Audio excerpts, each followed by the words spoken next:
지난 한 달 동안 안식년을 보내면서 처음으로 목회 사역을 쉬었습니다. 교회를 떠나 있는 상황이 저에게 정말로 익숙하지가 않더라고요. 참 어색했습니다. 몸은 교회를 떠나 있었지만 제 마음은 늘 교회에 있었던 것 같습니다.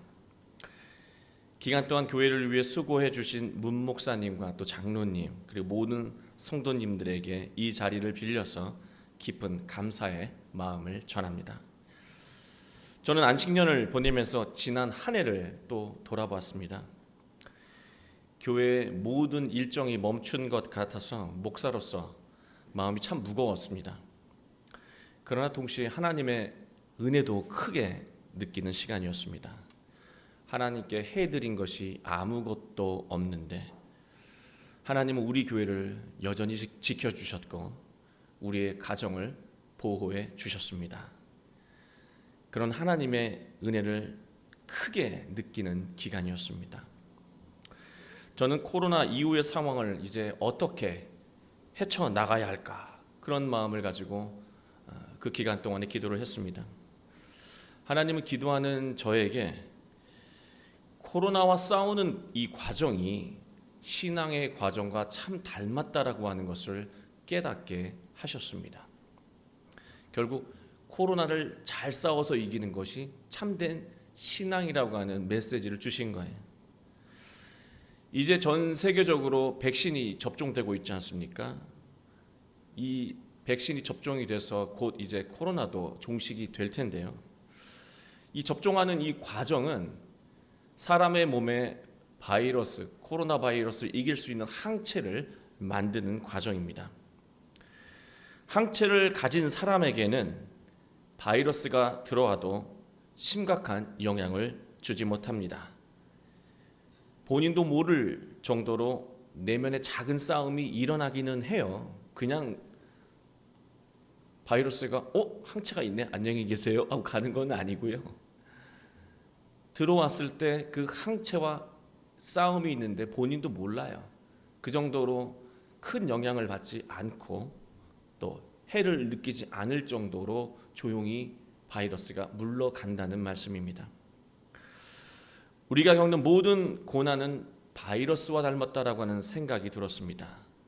바이러스가 다가오는 것을 사람은 절대로 인지할 수가 없어요. 보이지도 예상하지도 못합니다. 똑같이 사람은 자신에게 고난이 다가오는 것을 거의 감지하지 못합니다. 감지했다면 피하거나 해결했을 테니까요. 바이러스에 감염되고 나서야 감염됐구나라고 하는 것을 아는 것처럼 절망에 빠지고 나서야 상황의 심각성을 깨닫는 존재가 바로 사람입니다. 만약 우리에게 고통을 이겨낼 수 있는 영적인 항체가 있다면 고통이 다가와도 우리는 심각한 영향을 받지 않을 것입니다.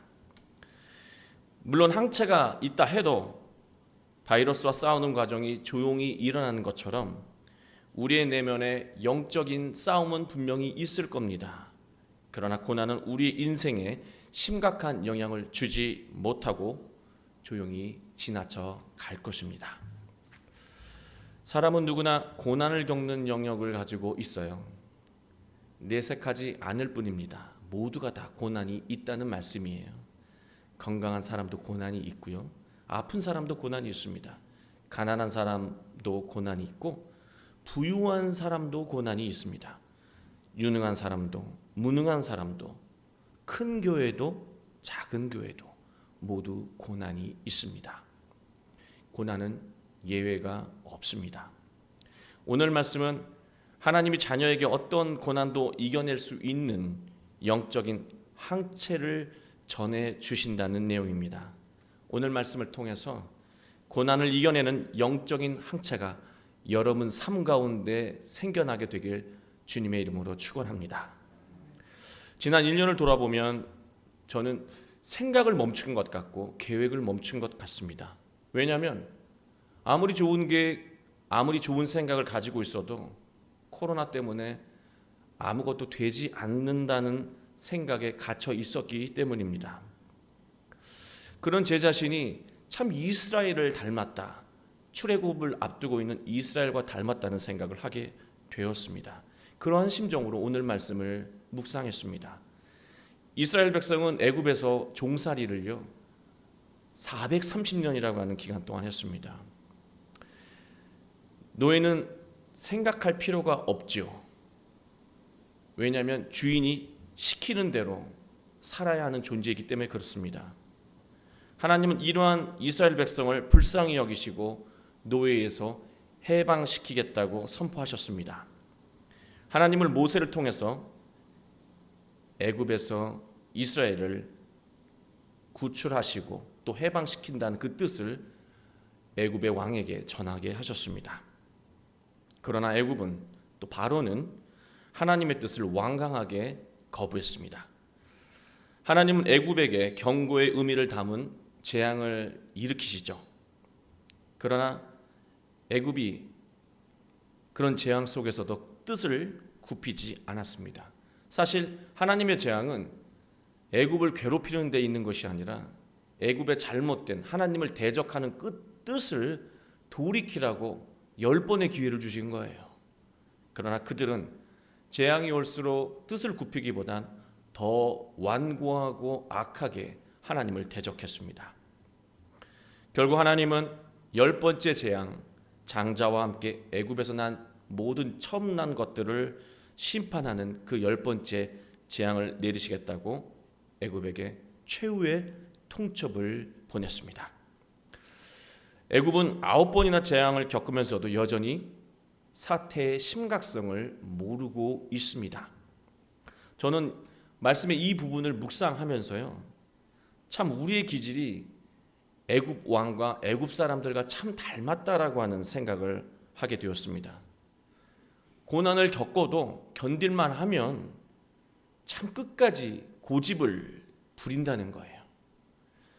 그래서 고난을 겪어도 끝까지 고난에서 벗어나지 못한다는 말씀입니다. 그러다가 감당하기 어려운 지경에 이르고 나서야 비로소 깨닫게 되는 것이고 후회하게 되는 것입니다. 코로나는 하나님이 내리신 재앙이 아닙니다. 그러나 하나님은 이 코로나를 통해서 우리 모두에게, 우리 사회에게, 우리 교회에게 경고의 메시지를 전하고 계십니다. 코로나는 우리 사회의 부끄러운 단면, 한국 교회의 수치스러운 단면들을 모두 드러냈습니다. 결국 코로나를 통해서 하나님은 새로운 신앙의 삶으로 나아가라고, 더 이상 미뤄서는 안 된다고 우리에게 경고하고 계신 것입니다. 하나님은 애굽에게는 10번째 재앙을 경고하셨지만 이스라엘 백성에게는 10번째 재앙을 이겨낼 수 있는, 피할 수 있는 길을 말씀해 주셨습니다. 그게 바로 여러분이 잘 아시는 유월절입니다. 유월절이라고 하는 이 단어는 페사흐라고 하는 히브리어인데요, 이 의미가 지나가다라고 하는 뜻이에요. 숫자 6을 의미하는 게 아니고요, 6월이라고 하는 건 지나간다라고 하는 뜻이에요. 재앙이 지나갔다. 그 재앙이 지나간 것, 그것을 기억하고 그 은혜를 기억하며 되새기는 날이 유월절이라고 하는 말씀입니다. 2절 말씀을 보면 하나님이 유월절에 대한 의미를 설명하고 있습니다. 2절 한번 보실까요? 이달을 너희에게 달의 시작 곧 해의 첫 달이 되게 하고, 더는 애굽의 노예의 삶을 살지 말고 하나님의 백성으로 새로운 원년으로 삼고 시작하라고 하는 거예요. 애굽의 종으로 지금까지 살아왔잖아요. 유월절 이후부터는 하나님의 백성, 그 원년을 삼고 새롭게 시작하라고 말씀하고 있습니다. 아까 말씀드린 대로 이스라엘 백성은 430년의 노예 생활을 했습니다. 그들은 그 마음속 깊은 곳에 바로의 보살핌이 없이는 살 수 없는 존재라고 여기는 뼛속까지 노예였습니다. 그런 사람들에게 새로운 삶을 살아가라고 하는 것은 이해가 잘 되지 않는, 피부로 와 닿지 않는 그런 말씀일 수도 있었습니다. 또 노예로 살아가는 한 몸은 탈출을 했어요. 하나님의 은혜로 몸은 바로의 이 소나기에서 벗어났어요. 그러나 마음이 여전히 세상살이의 노예로 살아가게 되면 하나님의 참된 백성으로 누릴 수 있는 그 행복을 다 누릴 수 없다는 것입니다. 사람은 노예의 기질로 절대로 행복할 수 없는 존재로 하나님이 창조하셨어요. 성경을 설명하지 않아도요, 우리 이런 경우 있지 않습니까? 뭔가 하려고 하는데, 청소를 하려고 하는데 집사람이 청소를 하라고 이렇게 명령하듯이 말하면 원래 청소를 하고 싶었었는데 청소하기가 싫어지고, 아이들은 원래 공부하려고 했었는데 왜 공부 안 하냐고 하면서 공부하라고 하면 갑자기 공부하기가 싫어지죠. 왜 그럴까요? 청개구리띠가 아니고요, 사람은 주체적인 것에서 기쁨을 느끼기 때문에 그렇습니다. 타인의 강요에 의해서 하는 것을 너무나 싫어하는 존재, 노예로 살아가는 것에서 행복을 느끼지 않는 존재가 사람이라고 하는 것입니다. 여러분, 직장일도 마찬가지입니다. 돈을 벌기 위해서 억지로 일을 하게 되면 절대로 행복할 수가 없습니다. 그 이유가요, 자신을 돈을 버는 도구쯤으로 하찮게 여기는 것이기 때문에 그래요. 자신을 돈을 버는 하찮은 존재로 여기는 사람에게 행복이 깃들 수가 없는 것이죠. 사람은 소명감으로 일하고 살아갈 때 보람과 행복을 느끼는 존재입니다.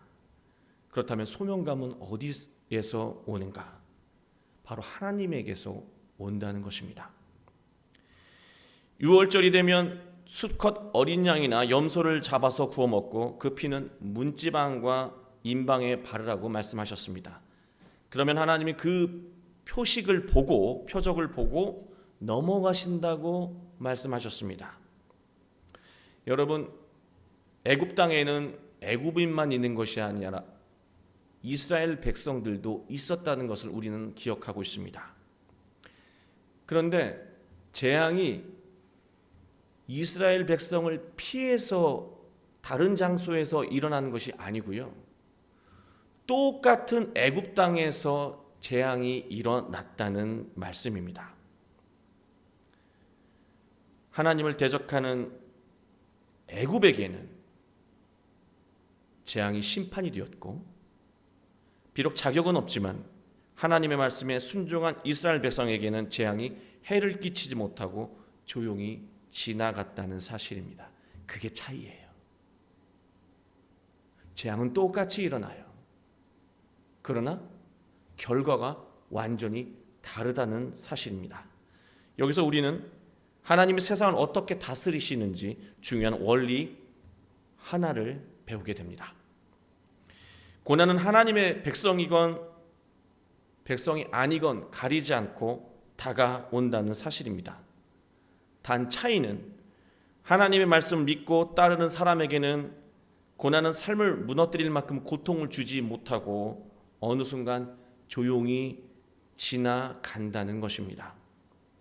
마치 바이러스에 노출되었지만 항체가 없는 사람은 심각한 피해를 입고, 항체가 있는 사람은 자신도 모르는 내적인 싸움이 일어나기는 하지만 결국 큰 피해를 입지 않고 이겨내는 것과 똑같다는 말씀입니다.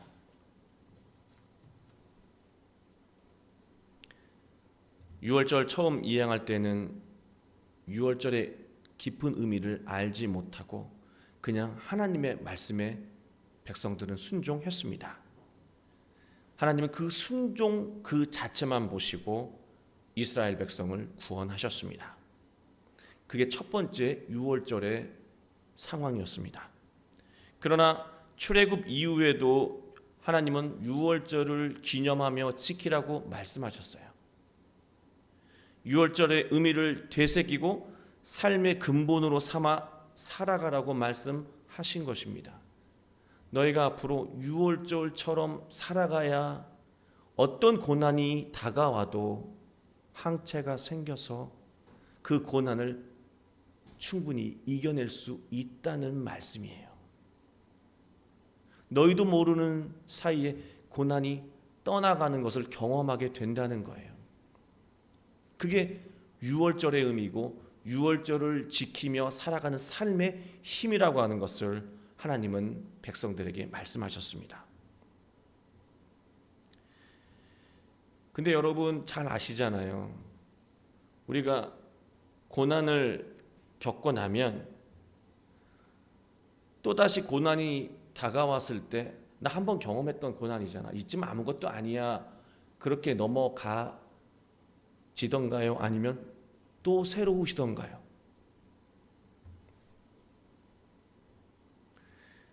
바이러스 변이가 심하잖아요. 고난은요, 비슷해 보여도 늘 새롭고 늘 고통스럽습니다. 자녀 관계 속의 고난, 배우자의 관계 속의 고난, 부모와의 관계 속에서 고난, 교우와의 관계 속에서 고난, 직장 동료와의 관계 속에서 고난, 우리가 한 번 경험하면 그것이 항체가 생겨서 그 비슷한 고난이 그 대상에게 또 오면 우리가 편안하게 맞이하고 해결하나요? 고난은 늘 새로워요. 바이러스 주사를 우리가 매해 맞는 이유가 뭡니까? 계속해서 변화돼요. 고난은 경험하는 것으로 극복되어지는 것이 아닙니다. 하나님이 주시는 영적인 항체가 없이는 고난은 늘 새롭고 늘 고통스럽고 늘 삶을 무너뜨린다는 사실입니다. 그래서 우리는 계속해서 변화되는 고난을 이겨내기 위해서는 반드시 새로운 영적인 항체가 필요한 존재라는 말씀입니다. 우리는 유월절의 상징과 원리를 마음에 새기고 살아가야 복된 인생을 살 수 있습니다. 하나님이 잡아먹으라고 하셨던 어린 양은 무엇을 의미합니까? 고린도전서 5장 7절을 한번 보시면 너희는 누룩 없는 자인데 새 덩어리가 되기 위하여 묵은 누룩을 내버리라. 우리의 유월절 양 곧 그리스도께서 희생되셨느니라. 바울은 말하고 있습니다. 출애굽 때 잡아먹으라고 했던 그 유월절 어린 양이 바로 예수 그리스도라고 하는 것을요. 어린 양을 먹으라고 하셨던 것은 오늘날로 말하자면 예수님이 우리를 대신해서 죽으신 것을 우리가 믿고 예수님의 말씀을 마음에 새기며 살아가라고 하는 하나님의 가르침이었던 것입니다. 그래야 우리의 마음속에 놀라운 회복의 능력, 항체가 생긴다는 거예요. 그리고 하나님은 중요한 말씀을 또 하십니다. 8절 말씀을 보시면 우리 함께 읽을까요? 시작. 그 밤에 그 고기를 불에 구워 무교병과 쓴 나물과 아울러 먹되. 저는 여기서 의문 하나가 생겼어요. 우리 예수님 믿는 사람들이고 예수님이 시작이자 끝인 사람들 아닙니까? 예수님이면 족하잖아요. 어린 양이면 족한데 뭘 또 무교병을 먹으라고 하시고 왜 쓴나물을 함께 먹으라고 하셨을까? 그런 고민을 하게 되었습니다. 왜 더 필요할까? 예수님이면 족한데, 예수님이면 족한데 그 어린 양을 먹고 마음에 새기면 되는데 왜 무교병도 먹어야 되고 쓴나물을 먹어야 할까? 무교병과 쓴나물이 상징하는 것은 엄중한 상황에 대한 인식이었습니다. 지금 상황이, 탈출하던 지금 이 상황이 빵을 만들 때 누룩을 넣어 빵을 만들 겨를도 없을 정도로 급박하다는 것을 알라는 거예요. 쓴나물은 지금 이 상황이 뭐 그래 지날만해 그런 상황이 아니고 또 먹기 괴로운 고통스러운 쓰디쓴 순간이라고 하는 것을 명심하라고 하는 거예요. 왜 이 말씀을 주셨을까? 이 목에도 넘어가지 않는 무교병을 먹으라고 하시고 누룩을 안 넣으면 너무 맛없잖아요. 이 쓴나물을 먹으라고 하셨을까? 이스라엘 백성들은요, 상황의 절박한 인식이 없었다라고 하는 거예요. 여러분, 아무리 좋은 말씀이라도 상황에 대한 인식이 없이 들으면 아무 소용이 없습니다. 저는 우리 딸이 고3을 지났지만 저 고3 때를 생각해 봐도요, 선생님은 늘 말씀하셨어요. 지금 잘 때가 아니다 얘들아. 지금이 성적을 향상시킬 수 있는 중요한 시점이야. 지금 자면 안 돼. 일어나서 최선을 다해라 라고 말씀하셔도 자요. 공부하는 애들도 있고. 그 이유는 무엇입니까? 공부의 중요성을 모르는 게 아니에요. 그 말씀의 소중함을 모르는 게 아니에요. 차이는 그 시기에 엄중한 상황 인식을 하고 있는 친구들과 못하는 친구들의 차이가 있는 것입니다. 상황에 급박한 이 상황에 대한 인식이 없이 말씀을 들으면요, 늘 여유롭고 늘 다음이에요. 다음에 따라도 되는 말씀이고 다음에 순종해도 되는 말씀이 되는 거예요. 그 하나님께서 뭐라고 말씀하셨습니까? 10절에 아침까지 남겨두지 말고 다 먹으라 그랬죠. 이 영적인 양식, 이 영적인 순종을 내일까지 남겨두지 말고 오늘 주신 말씀 다 먹고 다 마음에 새기고 다 순종하라고 하는 거예요. 지금은 아직 때가 아니라고 하는 생각 해서는 안 된다는 거예요. 그것 때문에 영적인 항체가 생기지 않는다는 거예요. 상황에 대한 절박한 인식을 가지고 말씀을 들어야 된다는 그 말씀을 무교본과 쓴나무를 통해서 말씀하신 거예요. 예수님의 말씀으로 다 되지 않아요. 상황 인식을 하지 않고 말씀을 들으면 백약이 무효해요. 저는 이 말씀을 묵상하면서 지금 우리 가정에 주시는 그 말씀에 대해서 우리 가정에 이 상황 인식을 하고 말씀을 듣고 있는가? 지금 오늘을 살아가고 있는 우리 자녀들의 이 절박한 상황이라고 하는 인식을 가지고 자녀를 위해서 기도하고 있는가? 35년이라고 하는 교회의 아름다운 역사만 생각하면서 지금 우리 교회가 처해 있는 절박한 현실에 대한 엄중한 인식을 하지 못하고 교회를 섬기고 있는 것은 아닌가? 정말 이 말씀을 통해서 회개하면서 묵상했습니다. 가정에 대한 절박한 상황인식, 자녀에 대한 절박한 상황인식, 교회에 대한 절박한 상황인식을 하지 않고 아무리 좋은 말씀을 들어도 그 말씀은 그 어떤 힘도 능력도 발휘하지 못한다는 사실입니다.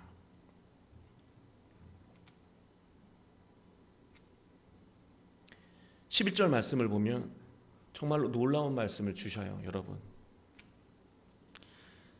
11절 말씀 한번 보시겠습니까? 우리 함께 읽겠습니다. 너희는 그것을 이렇게 먹을지니 허리에 띠를 띠고 발에 신을 신고 손에 지팡이를 잡고 급히 먹으라. 이것이 여호와의 유월절이니라. 여러분 잘 생각해 보세요. 그 당시에는 출애굽을 해야 되기 때문에 정말로 일해야 돼요. 말 그대로 여유롭게 빵이 부풀 때까지 이거 발효되고 숙성될 때까지 이럴 시간이 없어요. 그냥 밀가루 범벅해가지고 먹는 거예요. 맛없는 빵을. 그 쓴나물을 먹는 거예요. 양념도 필요 없어요. 맛있는 채소를 찾을 시간도 없어요. 그리고 떠날 차비를 하고 먹는 거 당연한 거예요, 여러분. 그런데요, 출애굽을 탈출한 이후에도 그렇게 먹을까요? 예식인데.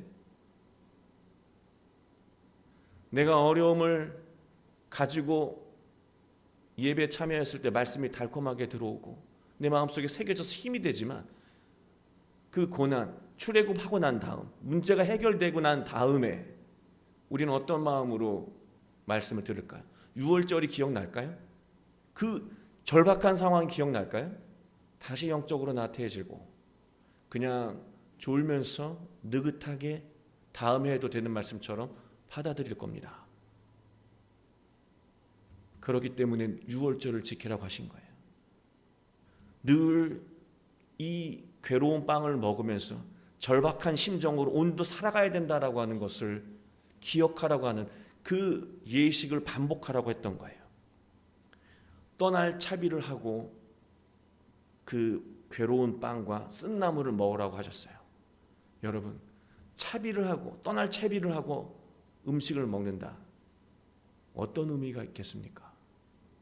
여러분, 말씀을 듣기 전에 그 음식을, 생명의 양식을 먹기 전에 떠날 차비를 하고 이 자리에 와 계셨습니까?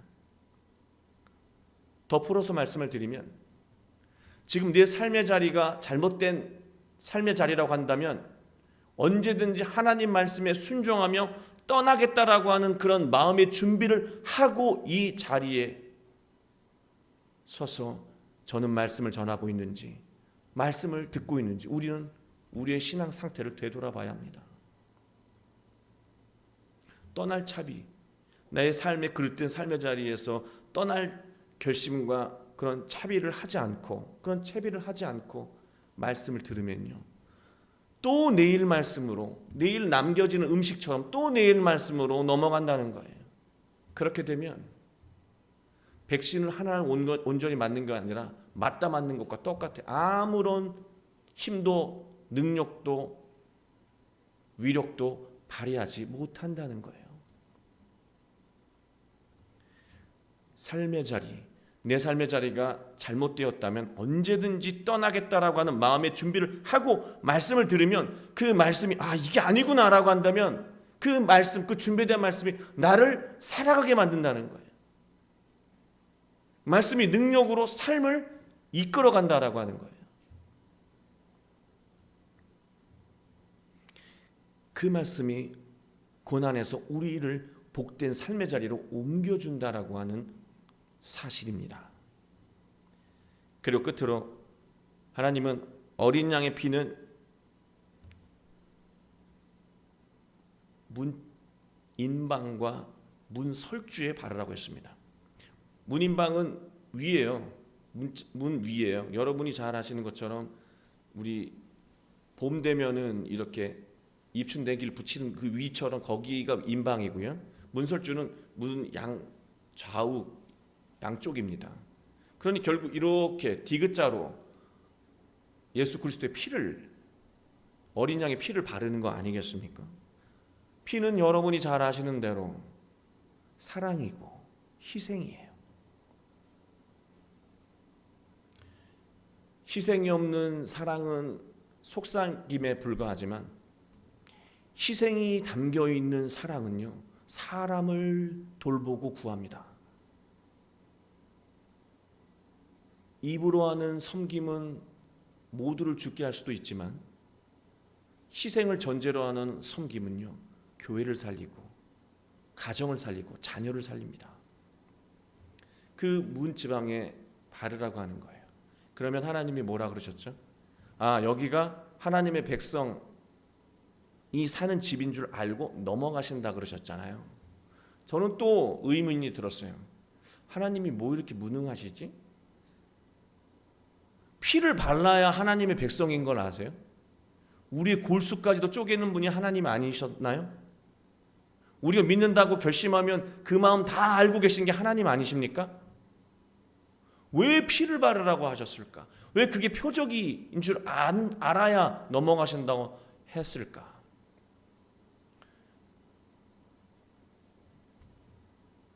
여러분, 문이 무엇입니까? 하루의 시작, 하루의 마침이 이루어지는 곳이 문이에요, 여러분. 문을 나서면서 그 문지방의 피를 보고 예수 그리스도의 사랑과 희생을 보면서, 그래, 오늘 예수님처럼 살자. 나는 오늘 얼마나 양보하고 헌신하고 희생할 수 있을까? 그 다짐을 하고 하루를 시작하는 거예요. 문을 나서는 거예요.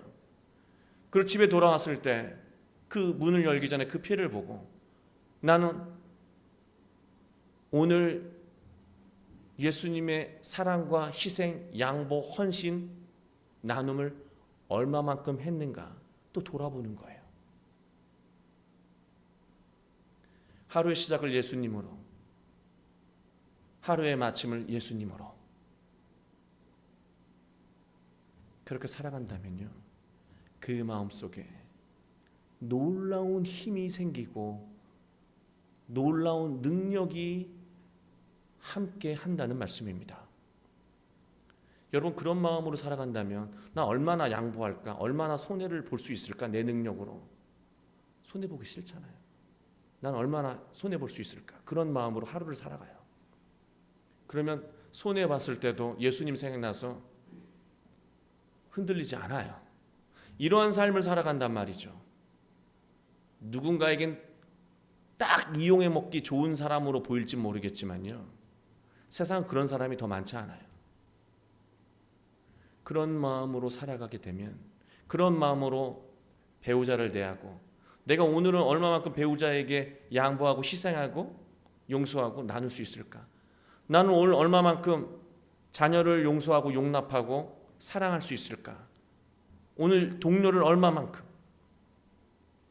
그러면요, 그 삶 가운데 우리가 생각하지 못한 일이 일어납니다. 선한 상호작용이 일어나요. 하나님은 지난주에 목사님이 말씀한 것처럼 사람을 통해서 역사하세요. 관계를 통해서 역사하세요. 내가 선한 마음으로 살아가게 되면 놀라운 보답으로, 복으로 응답하신다는 사실입니다. 나갈 때 설레고 들어올 때 축복으로 돌아옵니다.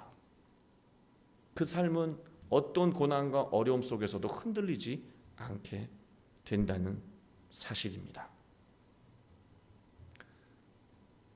바이러스와 싸워서 우리는 이길 겁니다. 그러나 이 바이러스와 싸우는 게 사회적인 문제로 끝난 게 아니라 바로 신앙의 모습이에요. 고난은 계속해서 변화된 모습으로 우리를 공략할 거예요. 한번 경험이 우리가 고난을 이길 수 있는 힘이 되지 못합니다. 하나님 없이는, 예수님 없이는, 예수 그리스도의 피를 우리의 마음속에 새기지 않고서는, 삶으로 드러내지 않고서는 고난은 우리를 철저하게 무너뜨릴 것입니다. 그리고 여러분 잊지 않으셨으면 좋겠어요. 아무리 좋은 말씀이라도, 아무리 감동적인 말씀이라도 절박한 상황 인식을 하지 않고 말씀을 듣고 기도하면 그 어떤 힘도 가정에, 자녀에, 교회에 일어나지 않습니다. 또 언제든지 새로운 삶의 자리로 가나안 땅으로 떠날 채비를 하지 않고 말씀을 듣게 되면 우리는 늘 고난의 삶의 자리에서 머물러 살 수밖에 없다는 거 기억하시기 바랍니다. 우리에겐 예수님이 있습니다. 그 예수님이 우리 마음속에 살아계십니다. 그 살아계신 예수님을 하루를 시작하면서 묵상하고 마치면서 다시 한번 돌아본다면 여러분의 삶 가운데, 그 가정에, 자녀에, 우리 교회에 놀라운 힘으로 함께 하시며 어떤 고난도 이길 수 있는 복된 인생, 자녀, 교회로 이끌어 주실 것입니다. 그런 복된 인생, 복된 자녀들이 되시길 주 예수 그리스도의 이름으로 축원합니다. 기도하겠습니다.